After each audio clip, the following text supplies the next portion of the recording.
الحمد لله الذي أبدع الأفلاك من أرضه والصلاة والسلام على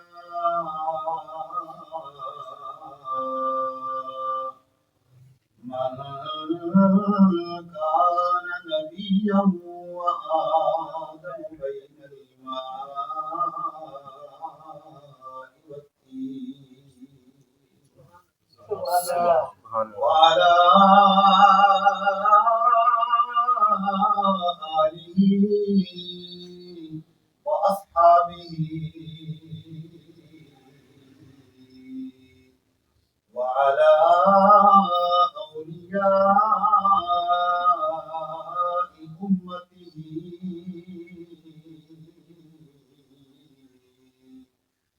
وعلماء ملته أجمعين. سبحان الله. أما بعد فأعوذ بالله من الشيطان الرجيم. بسم الله الرحمن الرحيم. يا أيها الذين آمنوا اتقوا الله وكونوا مع الصادقين. صدق الله مولانا العظيم وبلغنا رسوله النبي الكريم الأمين. قال الله تبارك وتعالى في شان حبيبه مخبرا وآمرا إن الله وملائكته يصلون على النبي يا أيها الذين آمنوا صلوا عليه وسلموا تسليما. الصلاة والسلام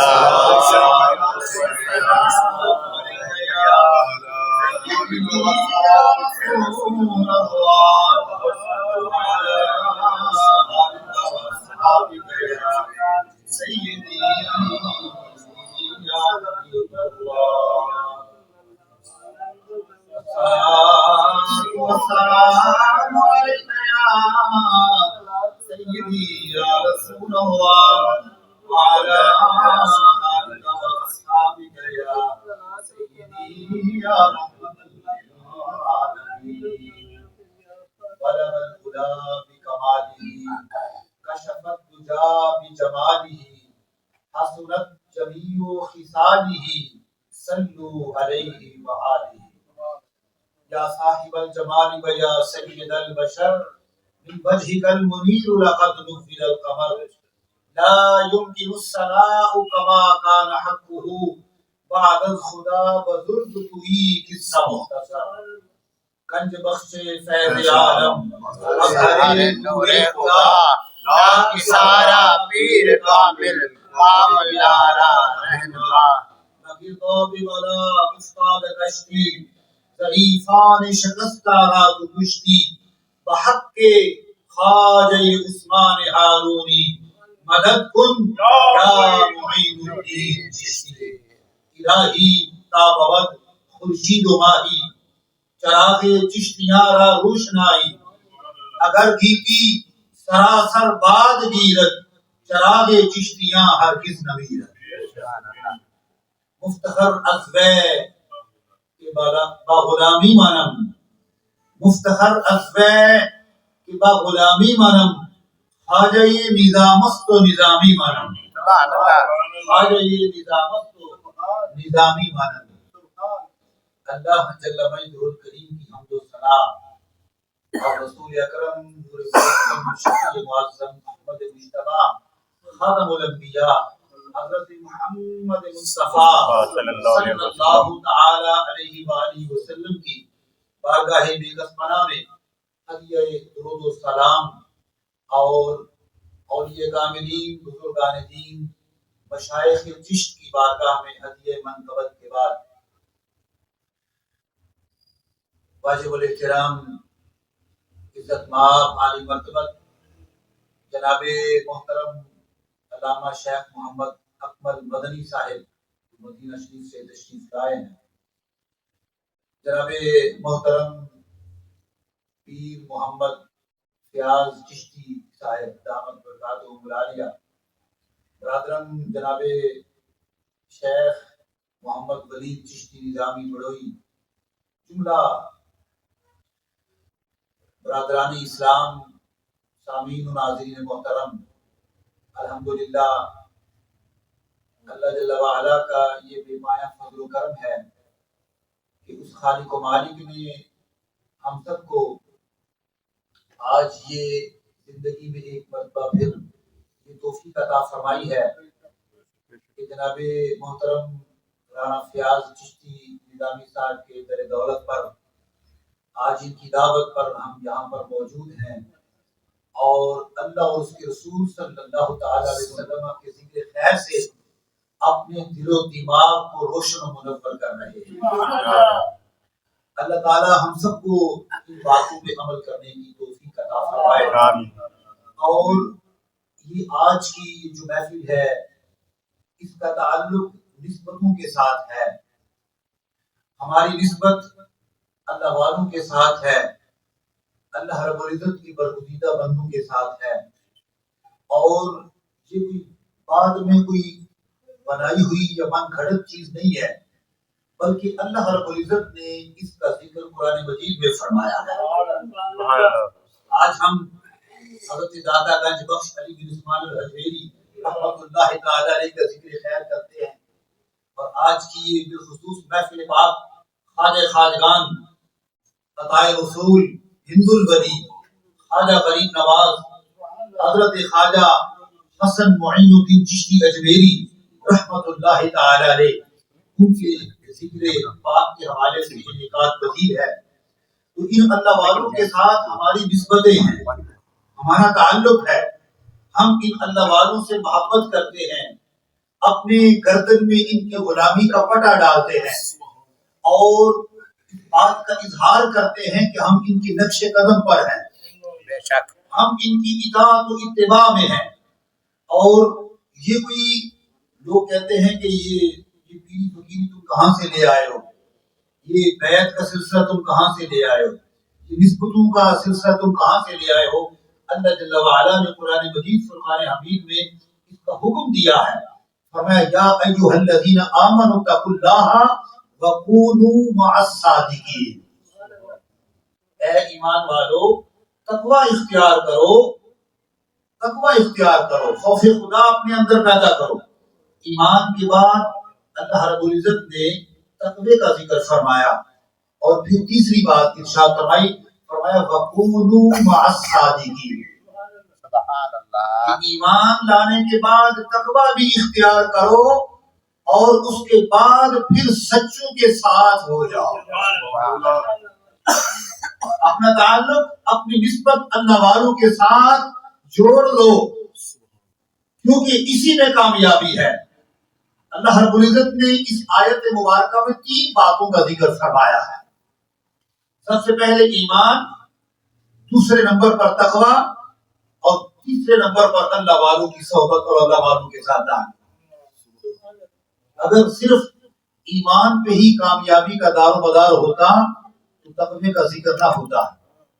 اللہ تعالیٰ نے تقوی کا ذکر فرمایا، خوف خدا، تقوی اختیار کرو، پرہیزگاری اختیار کرو، جو حقوق اللہ اور حقوق العباد ہیں ان پر پوری طرح عمل کرو، ان کو ادا کرو۔ یہ تقوی موٹے لفظوں میں حقوق اللہ اور حقوق العباد پر پوری طرح عمل کرنا، یہ تقوی ہے۔ اس میں پوری طرح دیانتداری کے ساتھ عمل کرنا، یہی تقوی ہے۔ اب اس کی بے شمار وضاحت ہے، لیکن موٹی بات یہی ہے، اللہ تعالیٰ نے دوسرے نمبر پر تقوی کا ذکر فرمایا، اور اس سے پتہ یہ چلتا ہے کہ اگر ایمان کے بعد تقوی سے ہی کامیابی مل جاتی اور شیطان کی طرف سے حملہ نہ ہوتا تو پھر تیسری بات کہنے کی ضرورت نہیں تھی، لیکن اللہ رب العزت نے تیسری بات بھی ارشاد فرمائی، فرمایا وَكُونُوا مَعَ الصَّادِقِينَ، ایمان بھی لانا، تقوی بھی اختیار کرنا، اور سچوں کا ساتھ نہ چھوڑنا، سچوں کا ساتھ نہ چھوڑنا، اسی میں تمہاری دنیا کی بھی کامیابی ہے، قبر کی بھی کامیابی ہے، آخرت کی بھی کامیابی ہے۔ کیونکہ جو تمہارا دشمن ہے نا شیطان، وہ بہت مضبوط دشمن ہے، بہت طاقت والا ہے۔ قرآن مجید میں اللہ تعالیٰ نے ذکر فرمایا ہے کہ شیطان انسان کے اوپر آگے سے حملہ کرتا ہے، وہ وہاں سے بچ جائے پیچھے سے حملہ کرتا ہے، وہاں سے بچ جائے دائیں سے حملہ کرتا ہے، بائیں طرف سے حملہ کرتا ہے، اوپر سے حملہ کرتا ہے، ہر طرف سے، پانچوں طرف سے وہ حملہ کرتا ہے انسان کے اوپر۔ وہ کسی حوالے سے انسان کو گمراہ کرنا چاہتا ہے، جو تو پہلے ہی اس کے چنگل میں ہے، وہ تو اس کے ساتھی ہیں، اور جو کوئی نماز قرآن کرتے ہیں، جو کوئی تقوی پرہیزگاری کرتے ہیں، ان پر زیادہ حملہ آور ہوتا ہے، اس کیفیت میں کہ بھائی تم نے تو بڑی نمازیں پڑھ لی ہیں، اب تو تم نے بڑے روزے رکھ لیے ہیں، راتوں کو بھی جاگتے ہو، تہجد بھی پڑھتے ہو، تمہیں تو اب بڑا شیخ کہنا چاہیے۔ وہ دل میں تکبر پیدا کر دیتا ہے، رونق پیدا کر دیتا ہے، بڑائی پیدا کر دیتا ہے، اور یہ شرک خفی ہے۔ صوفیاء کی زبان میں رسول پاک صلی اللہ تعالی علیہ وسلم نے اس کا ذکر، یہ شرک خفی ہے، ریاکاری اور تکبر، کیونکہ یہ جو بڑائی ہے، تکبر ہے، یہ اللہ کی چادر ہے۔ اور حدیث طیبہ میں آتا ہے جو انسان اپنے آپ کو بڑا سمجھتا ہے، بڑا سمجھنے کی کوشش کرتا ہے، وہ اللہ کی چادر پہ ہاتھ ڈالتا ہے، اور خالق و مالک یہ برداشت نہیں کرتا، خالق و مالک اس کو ذلیل کر دیتا ہے۔ جو تکبر کرتا ہے، تکبر یہ ہوتا ہے کہ اپنے آپ کو بڑا سمجھنا، دوسروں کو کم تر سمجھنا، اور اس کی کئی طریقے ہو سکتے ہیں، مال و دولت کے حوالے سے، عہدہ و منصب کے حوالے سے۔ تو میں نے عرض کیا کہ جو تقوی کی راہ پر چل پڑتے ہیں، جو تقوی پرہیزگاری اختیار کرتے ہیں، شیطان زیادہ حملہ ہوتا ہے، ان کو کہتا ہے کہ بھائی اب تو تم بڑے ہو گئے ہو، شیخ بن گئے ہو، اب تو تم، یہ تو سارے ایسے یہ نمازیں پڑھتے ہیں کہ نہیں ہے، تمہارا مرتبہ اس سے بلند ہے۔ جب یہ بات ذہن میں، دل میں بیٹھ گئی تو یہ تکبر ہے، یہ ساری عبادت کو تہس نہس کر دے گا۔ آج ہم جن کی ذکر کی محفل سجائے بیٹھے ہیں، حضرت خواجہ خواجگان خواجہ معین الدین چشتی اجمیری رحمۃ اللہ تعالی علیہ، آپ فرمایا کرتے بے شمار تعلیمات ہیں، اور 3 باتیں ارشاد فرمائی ہیں۔ آپ نے فرمایا کہ جو اللہ والا ہوتا ہے اس میں 3 باتیں کم از کم یہ لازمی ہیں کہ اس میں سمندر جیسی سخاوت ہونی چاہیے، سبحان اللہ، کہ جو آ جائے اللہ کے راستے میں خرچ کر دے، سورج جیسی شفقت ہونی چاہیے کہ ہر آرے گہرے پر، ہر ایک پر وہ توازن بھیجتا ہے، حرارت بھیجتا ہے، ہر بندے کی فصل کو پکاتا ہے، جو خالق کو مانتا ہے، جو خالق کو نہیں مانتا۔ سورج سب پر شفقت کرتا ہے، اس جیسی شفقت ہونی چاہیے، جو بھی تمہارے پاس آ جائے اس کے ساتھ شفقت و مہربانی کرو، اس کو عطا کرو۔ اور تیسرے نمبر پر آپ نے فرمایا کہ زمین جیسی عاجزی انکساری ہونی چاہیے، اللہ اکبر، یہ پاؤں میں پڑتی ہے، پاؤں میں رہتی ہے، ہر ایک کو سہارا دیتی ہے، پاؤں میں پڑی رہتی ہے، یہ زمین پہ تکبر نہیں، عاجزی انکساری ہے۔ اور انسان کا خمیر بھی اسی زمین سے ہے، منہا خلقناکم وفیہا نعیدکم ومنہا نخرجکم تارۃ اخری۔ جب حضرت آدم علیہ السلام کا دست اطہر بنایا گیا نا، اللہ تعالیٰ نے فرمایا خلقت بیدی، میں نے دست قدرت سے اس کو بنایا ہے، وہ پوش کی شان کے لائق ہے، ونفخت فیہ من روحی، اور میں نے اپنی روح اس میں پھونکی ہے۔ حضرت انسان کو ایسے نہ سمجھے، اور روح کائنات میں صرف انسانوں کے اندر ہے، جانوروں کے اندر جان ہے، روح اللہ رب العزت کا ہی خاص تحفہ ہے۔ روح من امر ربی، یہ روح کے بارے میں تم سے پوچھتے ہیں، اے حبیب ان کو بتا دو کہ روح امر ربی ہے، یہ تمہارے اندر جو روح ہے، فرمایا ونفخت فیہ من روحی، میں نے اس کے اندر روح پھونکی ہے۔ تو جب اللہ رب العزت نے حضرت آدم علیہ السلام کو چونکہ انی جاعل فی الارض خلیفہ بنانے کا پروگرام تھا، اللہ تعالیٰ نے علم سکھایا اور فرشتوں کو فرمایا کہ اس کو سجدہ کرو، ان کا ادب و احترام کرو، اس کی تعظیم بجا لاؤ۔ ابلیس اڑ گیا، تکبر کیا، اس نے کہا کہ خلقتنی من نار و خلقتہ من طین، یا اللہ تو نے مجھے آگ سے بنایا ہے، اور اس کو مٹی سے بنایا ہے، مٹی کے گائے سے بنایا ہے۔ مٹی کا کام ہے نیچے جانا، آگ کا کام ہے اوپر جانا، میں تو اس سے بڑھتا ہوں، میں اس کو سجدہ نہیں کروں گا۔ تکبر کر گیا، اللہ رب العزت کے حکم کی نافرمانی کی، اللہ والوں کا ادب نہ کیا، وہ بھی بات سمجھ، اللہ کے نبی کا، اللہ والوں کا ادب نہیں کیا، اڑ گیا۔ اللہ رب العزت نے کیا ارشاد فرمایا فَبِعِزَّتِكَ لَأُغْوِيَنَّهُمْ، اور پھر فرمایا کہ فَاخْرُجْ مِنْهَا فَإِنَّكَ رَجِيمٌ، نکل جاؤ یہاں سے، رام درگاہ ہو۔ اس نے بڑی عبادتیں کی تھی، کہا جاتا ہے کہ کائنات کے چپے چپے میں اس نے سجدے کیے ہیں رب کو، ہزاروں سال کی عبادت ہے اس کے نام اعمال میں، عبادتیں ریاضتیں تھیں، رب کو بھی مانتا تھا، لیکن اللہ والوں کا ساتھ چھوڑ دیا، اللہ والوں کے ساتھ نہیں ہوا، اللہ والوں کے مقابلے میں آ گیا، اللہ والوں کے مقابلے میں آ گیا۔ تو اللہ تعالیٰ نے ارشاد فرمایا فَاخْرُجْ مِنْهَا فَإِنَّكَ رَجِيمٌ وَإِنَّ عَلَيْكَ اللَّعْنَةَ إِلَى يَوْمِ الدِّينِ، اب قیامت تک کے لیے تم پر لعنت پڑتی رہے گی۔ تو اس نے بھی جاتے جاتے ایک بات کہی تھی جو میں اس آیت مبارکہ سے ریلیٹ کر رہا ہوں، اس نے کہا فَبِعِزَّتِكَ لَأُغْوِيَنَّهُمْ أَجْمَعِينَ إِلَّا عِبَادَكَ مِنْهُمُ الْمُخْلَصِينَ، یا اللہ تیری عزت کی قسم ہے، یہ حضرت انسان جس کی وجہ سے آج میں رام درگاہ ہو رہا ہوں، یا اللہ میں ان کو گمراہ کرتا رہوں گا، راہ راست سے بھٹکاتا رہوں گا، لَأُغْوِيَنَّهُمْ أَجْمَعِينَ، ان سب کو میں راہ راست سے بھٹکاتا رہوں گا، لیکن الا عبادک منہم المخلصین، جو تیرے مخلص بندے ہوں گے وہ میرے داؤ پیچ میں نہیں آئیں گے، وہ میرے داؤ پیچ میں نہیں آئیں گے، خود پر میرا داؤ پیچ نہیں چلے گا۔ اللہ تعالیٰ نے یہی تو بات ارشاد فرمائی، اے ایمان والو تقوی اختیار کرو اور پھر ان مخلص سچے بندوں کے ساتھ ہو جاؤ، سبحان اللہ، تاکہ تم شیطان سے بچ سکو، شیطان کے حملہ سے بچ سکو، شیطان کی شرارتوں سے بچ سکو، اس کی حملہ آوری سے اور اس کے طریقوں سے بچ سکو۔ یہ اللہ والے وہ ہیں جو جن کے ساتھ تمہاری نسبت ہو جائے گی تو یہ شیطان سے تمہارا ایمان محفوظ رکھے گے،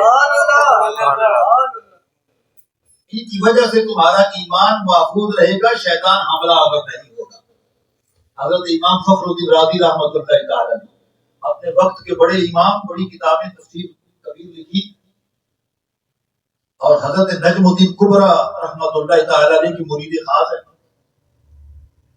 وہ دور رہتے ہیں، سینکڑوں میل کے درمیان میں فاصلہ ہے۔ اب موت کا وقت آ گیا، آخری وقت آ گیا،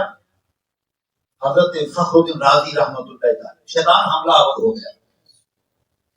شیطان کہتا ہے کہ فخر الدین ساری زندگی تو تو نے کتابیں لکھی ہے، تفسیر لکھی ہے، حدیث پڑھتا رہا ہے، تفسیر پڑھاتا رہا ہے، فقہ پڑھاتا رہا ہے، بتا تو صحیح اللہ کی وحدانیت کی دلیل کیا ہے؟ حملہ کر دیا ایمان پر۔ وہ شیطان بھی اسی حوالے سے، اسی طریقے سے، اسی لیول پر جا کر حملہ کرتا ہے۔ تو اب وقت نزا ہے اور شیطان حملہ آور ہے، ایمان پر ڈاکہ ڈالنے کی کوشش کر رہا ہے۔ تو حضرت امام فخر الدین رازی رحمۃ اللہ تعالی علیہ نے ایک دلیل دی، اس نے رد کر دی، دو دلیل دی، تیسری چوتھی 360 دلیلیں دی، شیطان رد کرتا چلا جا رہا ہے، مرشد کامل ملاحظہ کر رہے ہیں۔ نجم الدین کبرا رحمۃ اللہ تعالی علیہ ملاحظہ فرما رہے ہیں کہ میرے مرید خاص پر شیطان حملہ آور ہے، ایمان پر ڈاکہ ڈال رہا ہے، تو آپ عصر کا وضو کر رہے تھے، اپنے ہاتھ مبارک میں پانی لیا اور یوں فضا میں بلند کیا اور وہاں سے آواز دی، آپ فرماتے ہیں فخر الدین تم شیطان کو کہہ دو کہ میں بغیر دلیل کے خدا کو ایک مانتا ہوں، چونکہ رسول اللہ کی زبان سے سنا ہے کہ اللہ ایک اللہ اکبر، یا رسول اللہ، یا رسول اللہ، یا علی آپ چار یار، یا غوث اعظم، زندہ باد، زندہ باد، زندہ باد۔ اپنے وقت کے امام ہیں، تقویٰ و پرہیزگاری کے امام ہیں، علم کے تقویٰ کے اعلیٰ مقام پہ فائز ہیں، لیکن شیطان حملہ آور ہے۔ اگر سچوں کا ساتھ نہ ہوتا تو ایمان کے ساتھ پتہ نہیں کیا ہوتا۔ پیرو مرشد پیچھے دیکھ رہے ہیں، یہ ہوتا ہے اللہ فرمایا کون مع الصادقین، سچوں کے ساتھ ہو جاؤ۔ اور قرآن مجید میں اللہ تعالیٰ نے وہ مثال بھی بیان فرمائی ہے سورۃ الکہف میں کہ اللہ والوں کے ساتھ اگر ایک کتا بھی اپنی نسبت جوڑ لیتا ہے تو اللہ تعالیٰ اس کا ذکر بھی اس نسبت کی وجہ سے اللہ قرآن میں کر دیتا ہے۔ اور جہاں اصحاب کہف کا ذکر ہوتا ہے بار بار اللہ ان کا ذکر کرتا ہے کہ وہ 3 تھے، چوتھا ان کا کتا تھا، وہ 4 تھے، 5واں ان کا کتا تھا، وہ 5 تھے، 6واں ان کا کتا تھا، وہ 6 تھے، 7واں ان کا کتا تھا۔ جب جہاں اللہ اپنے برگزیدہ بندوں کا ذکر کرتا ہے، ایک کتا بھی جو ان سے محبت کرتا ہے اللہ اس کتے کا ذکر بھی قرآن میں کر رہا ہے۔ فضل تیرے نال، فضل تیرے نال لوہا کردا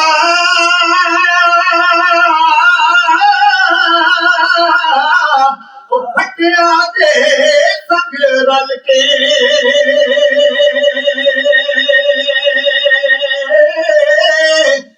کتے بھی جنت جان محمد وہ سچیاں دے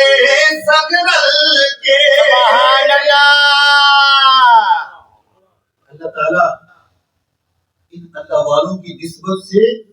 اس جانور پر بھی کرم کرتا ہے، کیونکہ رب یہ نہیں دیکھتا یہ پلید کتنا ہے،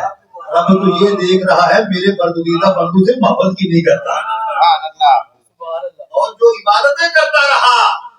جو ریاضتیں کرتا رہا، جو اللہ کی وحدانیت پر ایمان بھی رکھتا تھا، لیکن اللہ رب العزت کا حکم نہ مانا، اللہ کے برگزیدہ بندوں کا احترام نہ کیا، وہ راندہ درگاہ ہو گیا۔ فرمایا فخرج منها فإن عليك اللعنة إلى يوم الدين، یہاں سے نکل جاؤ، قیامت تک کے لیے تم پر لعنت برستی رہے گی، ہر بندہ تم پر لعنت برساتا رہے گا۔ جو اللہ والوں کا گستاخ ہے، بے عدل ہے،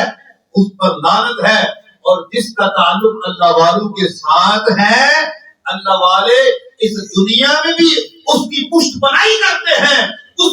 پر نظر رکھتے ہیں، جب قبر میں جاتے ہیں وہاں پر بھی اللہ والے کام آتے ہیں۔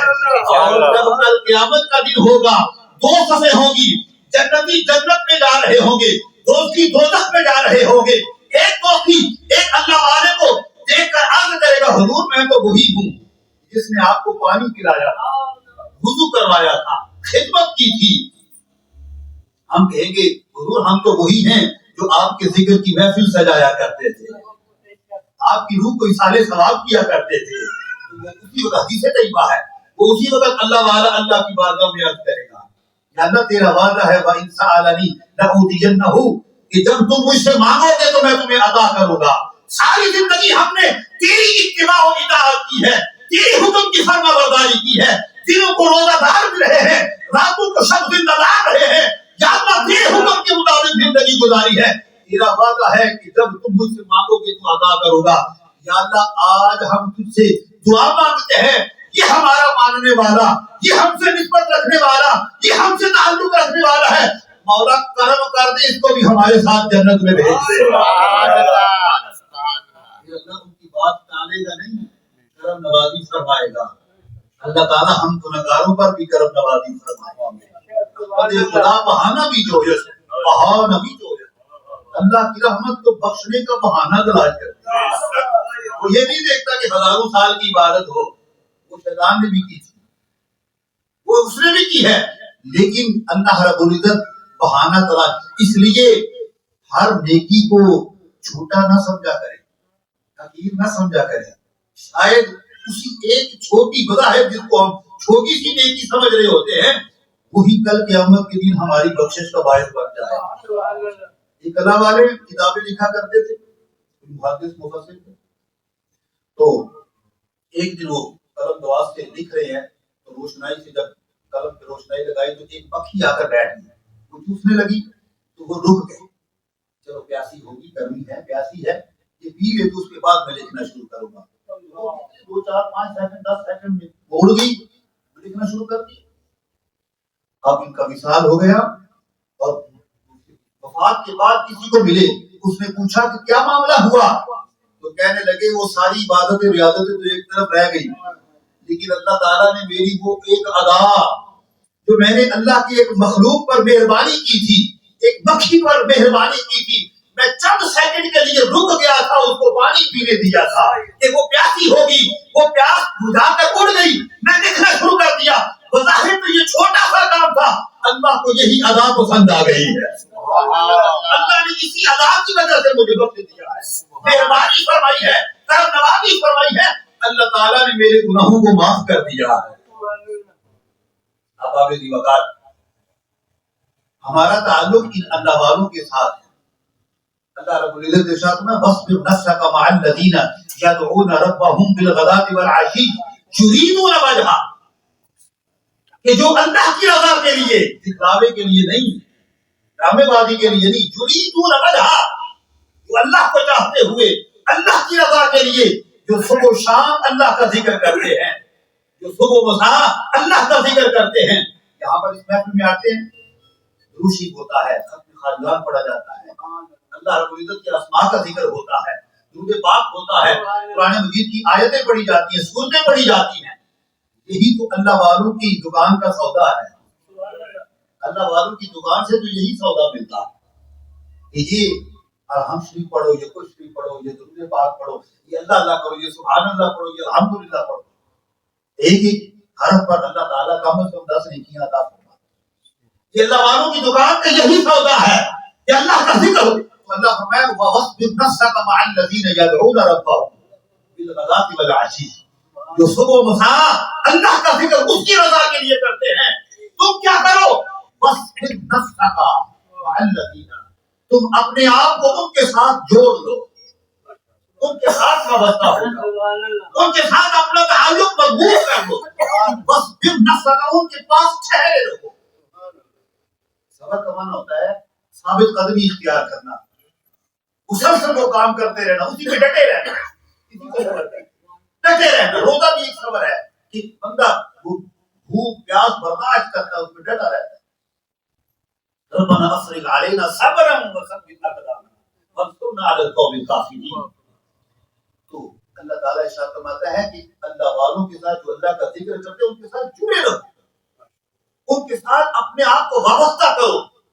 اور وہاں سے تمہیں ہدایت بھی ملے گی, رشد و ہدایت بھی عطا ہوگی, اور وہ اللہ والے دنیا میں بھی تمہارا ساتھ دے گی. جب کل قبر میں تم جاؤ گے تو اللہ والوں کی روح وہاں پر بھی آئے گی. وہاں پر بھی کوئی مشکل آ گئی نا, حضرت شیخ سید عبد القادر جیلانی غوث اعظم رضی اللہ تعالیٰ عنہ کا وہ دھوبی تھا,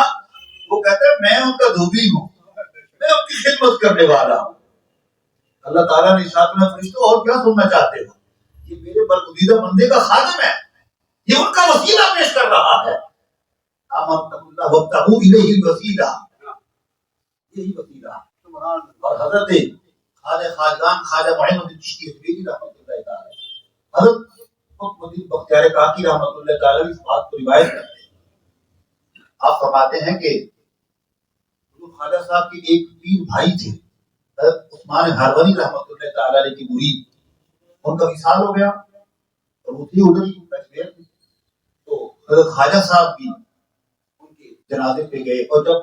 ان کو دفنا کر سب لوگ چلے گئے تو خواجہ صاحب وہاں مراقبے میں بیٹھے رہے. تو میں نے دیکھا آپ کے چہرے کی کیفیت کبھی غمگین ہو جاتی ہے، پریشانی کا عالم ہوتا ہے، اور پھر خوشی کا عالم ہوا، کافی دیر بیٹھے رہے اور پھر چلے آئے واپس، میں بھی ساتھ ساتھ، اور کئی دن مجھے جرأت نہ ہوئی کہ میں پوچھ سکوں کہ وہ معاملہ کیا تھا۔ تو ایک دن بڑے آپ خوشگوار مزاج میں تھے، تو میں نے کہا اس دن کو کیا معاملہ ہوا تھا؟ آپ قبر پہ کافی دیر بیٹھے رہے اور مراقبے میں رہے، اور خواجہ معین الدین چشتی اجمیری غریب نواز رحمۃ اللہ تعالی علیہ، آپ فرماتے ہیں کہ یہ میرا پیر بھائی تھا، اور اپنی کسی عمل کی وجہ سے اس پر سوال و جواب میں مشکل آ رہی تھی، تو میں مراقبے میں تھا، میں دیکھ رہا تھا کیا معاملہ ہو رہا ہے۔ اتنے میں دیکھتا ہوں کہ میرے پیر و مرشد کی روح وہاں پر تشریف لے آتے ہیں، حضرت عثمان ہارونی وہاں پر تشریف لے آتے ہیں، اللہ کی بارگاہ میں عرض کرتے ہیں یا اللہ ہے یہ گناہگار، یہ ہے گناہگار، اس نے کچھ اعمال نہیں کیے ہوں گے، یہ مجرم ہے،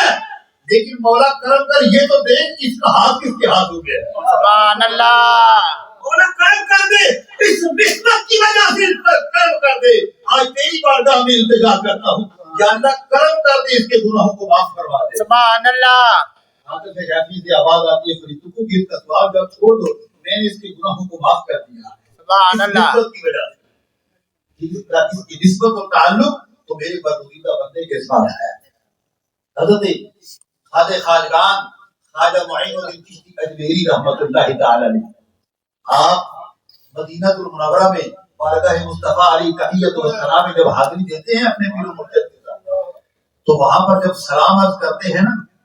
ہمارا تو ایمان و یقین ہے کہ ہم کائنات میں جس کونے میں بھی بیٹھ کر محبت و خلوص کے ساتھ جب پڑھتے ہیں الصلاۃ والسلام علیک یا سیدی یا رسول اللہ، تو ہمارا ایمان و یقین ہے کہ ہمارا سلام آقا دو جہاں صلی اللہ تعالی علیہ وسلم کی بارگاہ میں حدیث طیبہ کے مطابق فرشتے بھی پہنچاتے ہیں، اور آقا علیہ الصلوۃ والتسلیم جو کائنات کے دھولا ہے، جو کائنات کے دھولا ہے، آقا علیہ الصلوۃ والتسلیم کی سماعت اتنی ہے کہ آقا علیہ الصلوۃ والتسلیم خود بھی سماعت فرماتے ہیں، سبحان اللہ، اور سماعت بھی فرماتے ہیں اور اس کا جواب بھی عطا فرماتے ہیں۔ تو وہاں پر جب انہوں نے سلام عرض کیا نا بارگاہ رسالت میں آپ صلی اللہ تعالی علیہ وسلم، تو ہمارا ایمان و یقین تو ہے کہ یہ قرآن مجید کا حکم ہے، وَإِذَا حُيِّيتُم بِتَحِيَّةٍ فَحَيُّوا بِأَحْسَنَ مِنْهَا أَوْ رُدُّوهَا، سبحان اللہ، قرآن کا حکم ہے کہ جب تمہیں سلام کیا جائے، تحیات کہی جائیں تم پر، تو تم اس سے بہتر اس کا جواب دو، اگر بہتر نہیں دے سکتے تو کم از کم اسی طرح لوٹا دو، یہ لازم ہے، ضرور واجب ہے یہ جواب دینا۔ تو جب ہم کیا سمجھتے ہیں کہ جب رسالت میں آپ صلی اللہ تعالی علیہ وسلم کی بارگاہ میں سلام عرض کرتے ہیں تو آقا علیہ السلام جواب نہیں دیتے ہوں گے؟ ضرور جواب آتا ہے، ضرور جواب آتا ہے، ہمارے کان اس قابل نہیں ہے کہ وہ سن سکے، اور جو اللہ والے جو وہاں پر رہے مدینہ المنورہ میں، وہاں پر جو رہے، یقیناً ایسی کیفیات، ایسی ساعتیں ہوں گی جو انوار و تجلیات الہیہ کی نزول کی اور رسول اللہ صلی اللہ تعالی علیہ وسلم کی عطا کی ایسی ساعتیں ہوتی ہیں کہ وہاں پر سب کچھ نظر آ رہا ہوتا ہے۔ خواجہ صاحب رحمۃ اللہ تعالی علیہ جب بارگاہ مصطفیٰ میں حاضر ہوئے نا، تو عرض کی السلام علیک یا سیدی یا رسول اللہ، تو قبر انور سے جواب آیا وعلیک السلام یا شیخ المشائخ، سبحان اللہ، شیخ البر والبحر۔ یہ سلام کا جواب جب آیا نا تو سنا، سب نے سنا، خواجہ صاحب نے بھی سنا، تو اس میں جو مٹھاس تھی، جو کیفیت تھی، جو سکون اور سکینہ تھا، اب دل نے چاہا کہ ساری زندگی مدینہ المنورہ میں ہی گزار دوں، ساری زندگی بارگاہ رسالت میں آپ صلی اللہ تعالی علیہ وسلم میں گزار دوں گا، اور اسی جنت البقیع میں کہیں جگہ بھی دو گز مل جائے گی، تو اسی مٹی سے کل قیامت کے دن حضور کی معیت میں اٹھایا گیا، حضور کی صلی اللہ تعالی علیہ وسلم کی معیت میں اٹھایا گیا، تو آقا دو عالم صلی اللہ تعالی علیہ وسلم خواب میں تشریف لائے۔ معین الدین کا ارادہ ہے، معین الدین کا لقب بھی بارگاہ رسالت میں آپ سے ملا ہے، سبحان اللہ، عرض کی حضور بس مدینہ المنورہ میں رہنے کا ارادہ ہے، تو آپ صلی اللہ تعالی علیہ وسلم نے پوچھا معین الدین ذرا دیکھو تو میرے صحابی کتنے ہیں یہاں پر، 1,40,000 سے زیادہ، کم و بیش اتنے صحابہ ہیں، تو یہاں پر کتنے ہیں؟ کوئی ترکی میں ہے ابو ایوب انصاری رضی اللہ تعالی عنہ، مدینہ المنورہ میں جس کا میں مہمان بنا تھا، اور آج وہ گنبد خضرا کے بالکل ساتھ ان کا جو مکان تھا، وہ جگہ وہ ان کا شرف حاصل ہے، صحیح ہوتا ہے، لیکن وہ جگہ اصحاب صفا کے پاس باب جبریل کے پاس ان کا وہ مقام تھا جہاں پر رسول پاک صلی اللہ تعالی علیہ وسلم سب سے پہلے مدینہ منورہ میں آ کر اور فرمایا کہ سارے صحابہ عرض کرتے تھے یا رسول اللہ میرے گھر تشریف لائے، میرے گھر تشریف فرمائے، تو آقا علیہ الصلوۃ والتسلیم نے ارشاد فرمایا اونٹنی کو چھوڑ دو، یہ مامور من اللہ ہے، یہ مامور من اللہ ہے، جس کے دروازے پر بیٹھ جائے گی ہم بھی ڈیرا وہی لگا لیں گے۔ سبحان اللہ۔ اور وہ جانتے ہیں کہ وہ اس گھر میں تو ہمری کا ہمری کا وہ حق تھا بادشاہ کا جو اس نے لکھا ہوا تھا اس بھی گھر پہ تھا، اور یہ بیک گراؤنڈ ہے اس کا۔ تو حضرت ابو ایوب انصاری رضی اللہ تعالیٰ عنہ جو مدینے کے رہنے والے بھی زبان مصطفیٰ ہیں، ان کا وزار قرآن کہاں ہے؟ ترکی میں ہے، استنبول ترکی میں موجود ہے۔ تو فرمایا معین الدین جو میرے صحابہ پوری دنیا میں پھیلے ہیں دین کا نام لے کر گئے ہیں اللہ کی وحدانیت کا پیغام پہنچانے کے لیے، دین کی تبلیغ کرنے کے لیے، تو تم یہاں رہنا چاہتے ہو، تمہاری ڈیوٹی ہندوستان میں اجمیر میں لگائی جاتی ہے، وہاں پر جا کر اللہ کی وحدانیت کا پرچار کرو، وہاں پر کفر ہو رہا ہے، شرک ہو رہا ہے، وہاں پر اللہ کی وحدانیت کا پیغام بھی دو، اور میری ختم نبوت کا پیغام بھی وہاں پر پہنچ رہا ہے۔ سبحان اللہ، سبحان اللہ۔ اور یہی بات حضور نبی کریم صلی اللہ تعالی علیہ وسلم نے حضرت پیر سید میر علی شاہ صاحب رحمۃ اللہ تعالی علیہ کو بھی ارشاد فرمایا۔ وہ بھی جب وہاں پر حاضر ہوئے نا تو وہ اثر کی سنتیں پہلی چھوڑ دی تو زیارت مصطفیٰ ہو گئے۔ تو فرمایا کہ میر علی تو مدینے میں آ کر یہاں پر بھی یہ میری سنتوں کا تارک ہے، اور پھر وہ کیفیت آنکھوں میں رہتی تھی، آج اس کی اعتراض ہی بدلی۔ سبحان اللہ، سبحان اللہ۔ وہ کسی کیفیت میں ڈوب کر وہ لکھا تھا، وہ چند بدر شاشانی ہے، بس سب کے لاڈ رانی ہے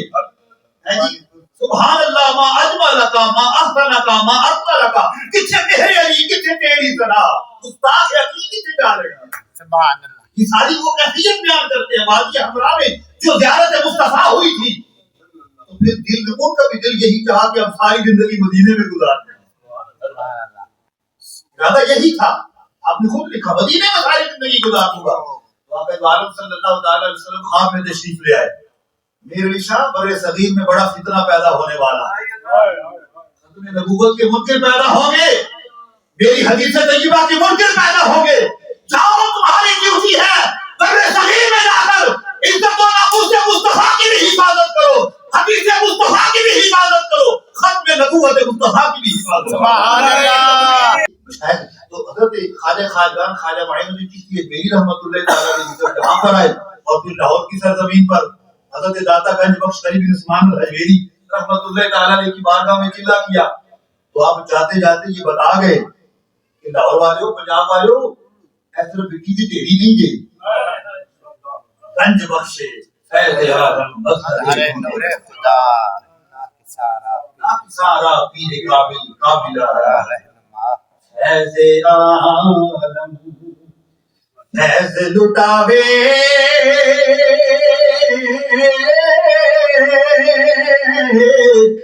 ہر منگتے نو دیوے آئیوں تے دنیا ساری او دے در تے آوے، سبحان اللہ۔ آئیوں تے دنیا ساری او دے در تے آوے۔ آپ یہ سبق دیں گے کہ حضور داتا صاحب رحمۃ اللہ تعالی علیہ اس طرح آپ اپنی ظاہری زندگی میں ادا کرتے تھے، داتا تھے، وہ آج بھی مظہر نور خدا ہیں، فیض عالم ہیں اور گنج بخش ہیں۔ ان کی بارگاہ میں جاؤ تو چھوٹی موٹی چیز نہ مانگا کرو، ان کی شایان شان چیز مانگا کرو، کہ وہ خزانے لوٹانے والے، وہ خزانے ادا کرنے والے ہیں۔ اور پھر حضرت خواجہ صاحب رحمۃ اللہ تعالی علیہ ملتان، دلی، اور پھر آپ اجمیر میں تشریف لے گئے، اور وہاں پر جا کر انا ساگر کے جھیل جو ہے بزرگوں نے دیکھی ہوگی، جو گئے ہیں انا ساگر جھیل آج بھی ہے، اس کے کنارے پر ڈیرا لگا لیا اور پانی آپ وضو کے لیے استعمال کرتے، اپنی مرید استعمال کرتے، تو انہوں نے پہلے بٹھا دی کہ ہمارا پانی ویسٹ نہ کرو، ہمارے پانی کے قریب نہ ہو. آپ فقیر تھے, آپ نے مرید کو بھیجا, فرمایا کہ یہ جو کوزہ لے جاؤ اور انا ساگر کو کہہ دے کہ خواجہ معین الدین کہہ رہا پانی چاہیے. دور سے ہی کوزہ رکھ کے اس جھیل کو حکم دیا, سارا پانی کوزے میں جمع ہو گیا, کوزے میں جمع ہو گیا, جھیل خالی ہو گئی, جس سے سارا اجمیر پانی پیتا تھا. شور مچ گیا پورے علاقے میں کہ ایک بابے نے پورا پانی کوزے میں بند کر دیا ہے. بادشاہ تک بات پہنچی, معذرت کی, معافی مانگی. اب کیفیت کیا ہے کہ پورے اجمیر کے مرد, عورتیں, بچے, بوڑھے سب وہاں پر جمع ہیں, اور ارد گرد کے علاقوں سے بھی لوگ ہزاروں کی تعداد میں وہاں پر جمع ہیں. جب معافی مانگی, آپ نے پھر مرید کو بھیجا, فرمایا کہ یہ کوزہ لے جاؤ, جا کر پانی اڈیل دو. چشمے فلک نے دیکھا کہ جب وہ کوزہ اڈیلا گیا تو اس سے زیادہ جتنا پانی پہلے انا ساگر میں تھا اس سے زیادہ پانی اس میں بھر جاتا. آپ کی یہ کرامت دیکھنی تھی کہ ارد گرد جتنے بھی ہندو تھے, جتنے بھی مرد, عورتیں, بچے, بوڑھے تھے, وہ سب لا الہ الا اللہ محمد رسول اللہ کی صدائے دل جماعت پر عمل کرتے ہوئے نظر آتے ہیں. یہی وجہ ہے کہ خواجہ صاحب نے جدھر جدھر نظر دوڑائی ہے, آپ نے اسلام کی شمع کو فروغ کرتے ہیں.